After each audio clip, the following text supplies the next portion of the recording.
Chennai Silks. 2026ஆம் ஆண்டு தொடக்கத்தில் சீனாவில் புதிய பிரளயமே வெடித்துவிட்டது. நாட்டின் மிக முக்கியமான ரகசியமான அணு ஆயுத ஏவுகணைகள் மற்றும் அவை நிலைநிறுத்தப்பட்டுள்ள இடங்கள் குறித்த தகவல்கள் கசிய தொடங்கின.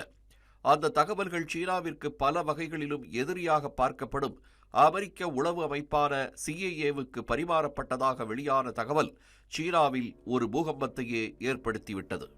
சீன அதிபர் ஜி ஜின்பிங்கிற்கு நெருக்கமானவரும் நம்பிக்கைக்கு உரியவருமாக கருதப்பட்ட ஜாங் யுக்சியாவின் நேரடி பார்வையில் இருந்த ஆயுத மேம்பாட்டுத் துறையிலிருந்து தகவல்கள் கசிந்தது வெளிச்சத்திற்கு வந்திருக்கிறது.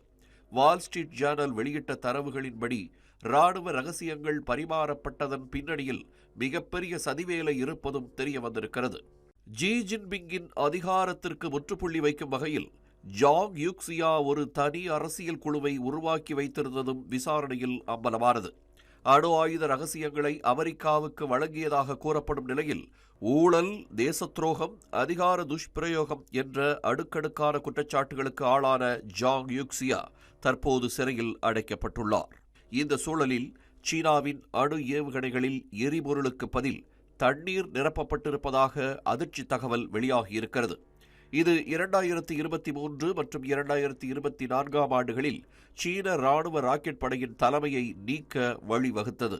மேற்கு சீனாவில் ஒரு பொத்தானை அழுத்தினால் ஆயிரக்கணக்கான கிலோமீட்டர் தூரம் பறக்க அணு ஏவுகணைகள் தயாராக நிறுத்தப்பட்டு இருந்ததாகவும், எனினும் அவற்றில் எரிபொருளுக்கு பதில் தண்ணீர் நிரப்பப்பட்டிருந்தது ஊழலுக்கு சிறந்த எடுத்துக்காட்டு என்று அமெரிக்க உளவுத்துறை கூறியிருக்கிறது.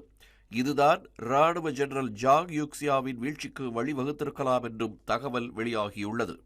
போர் திறன்களை கட்டியெழுப்பும் நடவடிக்கைகளை குறை மதிப்பிற்கு உட்படுத்தும் ஊழல் நடைமுறைகளை ஒடுக்குவதற்கு வலுவான மற்றும் வலிமையான நடவடிக்கைகளை எடுக்க வேண்டும் என்றும், இராணுவ செலவினங்களை சீர்குலைக்கும் பெருச்சாளிகளை விசாரித்து வேரறுக்க வேண்டும் என்றும் தி சவுத் சைனா மார்னிங் போஸ்ட் செய்தி வெளியிட்டிருக்கிறது.